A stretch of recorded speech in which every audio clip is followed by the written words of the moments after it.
Assalamualaikum warahmatullahi wabarakatuh. Di sini saya akan menjelaskan topik 5 yaitu manajemen transportasi dan distribusi. Perkenalkan terlebih dahulu, nama saya Berlina Anandia Fatmawati, NIM 122170061 dari kelas A. Terlebih dahulu saya akan menjelaskan pengertian transportasi dan distribusi. Transportasi dan distribusi yaitu suatu produk yang berpindah dari lokasi di mana mereka diproduksi ke lokasi konsumen atau pemakai yang seringkali dibatasi oleh jarak yang sangat jauh. Dalam manajemen transportasi dan distribusi, kemampuan untuk mengirimkan produk ke pelanggan secara tepat waktu, dalam jumlah yang sesuai dan dalam kondisi yang baik sangat menentukan apakah produk tersebut pada akhirnya akan kompetitif di pasar. Oleh karena itu, kemampuan untuk mengelola jaringan distribusi dewasa ini merupakan salah satu komponen keunggulan kompetitif yang sangat penting bagi kebanyakan industri. Dalam hal ini, manajemen transportasi dan distribusi mendapatkan sebuah perkembangan yang cukup signifikan. Pada zaman dahulu atau secara tradisional, jaringan distribusi seringkali dianggap sebagai serangkaian fasilitas fisik seperti gudang, fasilitas pengangkutan, dan operasi masing-masing fasilitas itu cenderung terpisah antara satu dengan yang lainnya. Dengan tekanan kompetisi serta kebutuhan pelanggan yang tinggi, memaksa perusahaan-perusahaan untuk melakukan berbagai perbaikan dalam kegiatan distribusi dan transportasi. Sehingga pada saat ini, jaringan distribusi tidak lagi dipandang hanya sebagai serangkaian fasilitas yang mengerjakan fungsi-fungsi fisik seperti pengangkutan dan penyimpanan, tetapi merupakan bagian integral dari kegiatan supply chain. Untuk menciptakan keunggulan berkompetisi, perusahaan tidak lagi mengandalkan cara-cara tradisional dalam mendistribusikan produk-produk mereka. Perkembangan teknologi dan inovasi dalam manajemen distribusi memungkinkan perusahaan untuk menciptakan kecepatan waktu kirim serta efisiensi yang tinggi dalam jaringan distribusi mereka.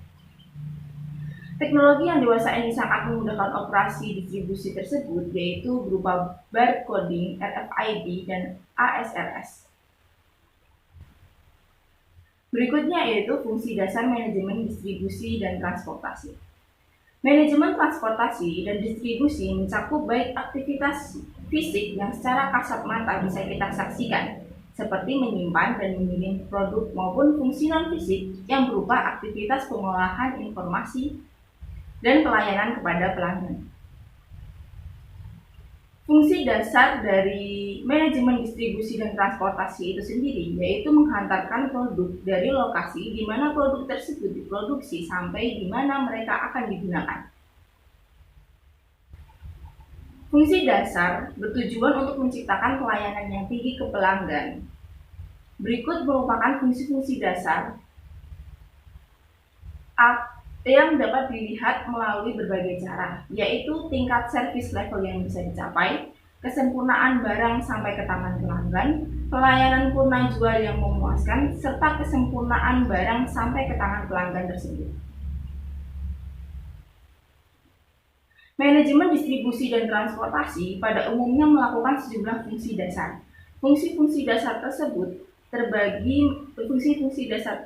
yaitu melakukan konsolidasi informasi dan pengiriman, melakukan segmentasi dan menentukan target service level, menentukan mode transportasi yang akan digunakan, memberikan pelayanan nilai tambah, serta melakukan penjadwalan dan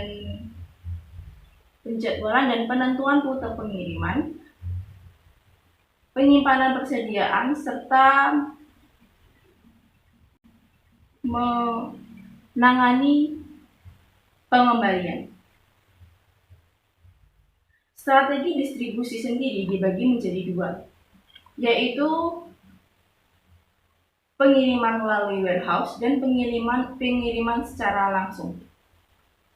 Pengiriman melalui warehouse, barang yang dikirim tidak langsung dikirim ke pelanggan, namun melalui satu atau lebih gudang atau fasilitas penyangga.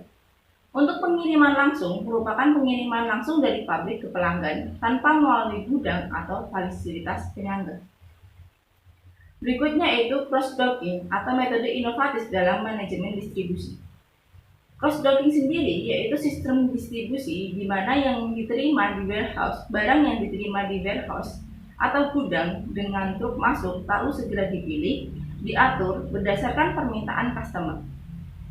Lalu setelah itu, barang tersebut dikirim ke dok pengiriman dan dimuatkan ke truk keluar untuk dikirim ke customer tanpa dilakukan penyimpanan produk di dalam gudang.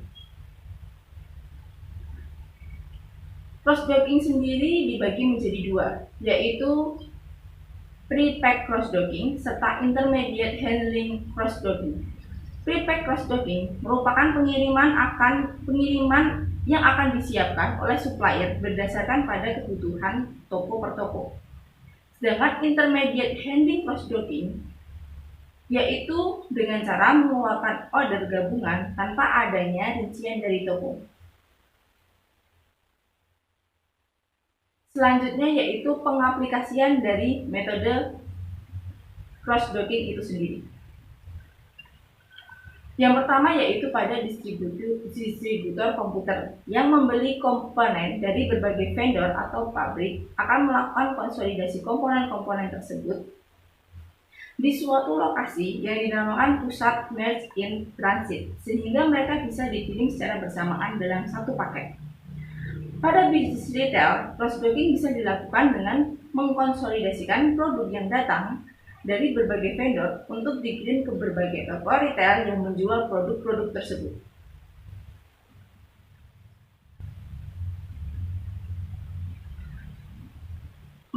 Yang berikutnya yaitu mengelola proses transportasi. Dalam manajemen proses transportasi atau mengelola proses transportasi, dibedakan antara dua pihak yang memiliki barang dan yang melakukan pengiriman. Pemilik barang yang berkepentingan barangnya untuk dikirim biasanya disebut sebagai shipper. Sedangkan pihak yang bertugas melakukan pengiriman, misalnya perusahaan jasa pengiriman, dinamakan dengan carrier. Berikut merupakan keuntungan dari cross-docking itu sendiri. Yang pertama yaitu meminimalisir biaya penyimpanan, yang kedua yaitu efisiensi dalam proses pendistribusian, yang ketiga yaitu mempercepat aliran produk dari supplier ke toko retail, yang keempat yaitu tidak ada aktivitas penyimpanan dan penanganan, yang kelima yaitu mengurangi kebutuhan terhadap fasilitas distribusi. Berikutnya yaitu monitoring pengiriman. Monitoring pengiriman sendiri merupakan aktivitas dari perusahaan pengirim maupun pemesan untuk melacak posisi barang dalam perjalanan serta mengevaluasi keakuratan waktu pengiriman. Teknologi yang digunakan untuk metode pengiriman ini meliputi komunikasi radio, satelit, barcoding, intelligent messaging, dan sebagainya. Manfaat dari monitoring pengiriman sangatlah banyak. Yang pertama yaitu perusahaan pengiriman bisa melakukan pemetaan posisi geografis armada mereka dalam suatu peta elektronik. Yang kedua yaitu terjadi pengurangan waktu pengiriman karena dimungkinkan untuk melakukan perubahan rute untuk menghindari kemacetan. Yang ketiga yaitu bisa melakukan perubahan tujuan atau tempat koleksi apabila terjadi perubahan yang dianggap penting atau mendesak. Yang keempat, yaitu perusahaan pengirim maupun pemesan bisa mendapatkan kepastian yang lebih tinggi terhadap kedatangan barang apabila ada tanda-tanda keterlambatan. Pemesanan mungkin bisa mengambil tindakan alternatif berupa pemesanan mendadak atau perubahan jadwal. Kesimpulan dari tugas yang saya kerjakan yaitu yang pertama, jaringan distribusi ini tidak lagi hanya berperan secara fisik mengangkut dan menyimpan barang yang akan dikirim, tetapi juga berperan penting sebagai agen pertukaran informasi dan dalam supply chain. Yang kedua yaitu strategi distribusi dibedakan menjadi dua, yaitu pengiriman melalui warehouse dan pengiriman secara langsung.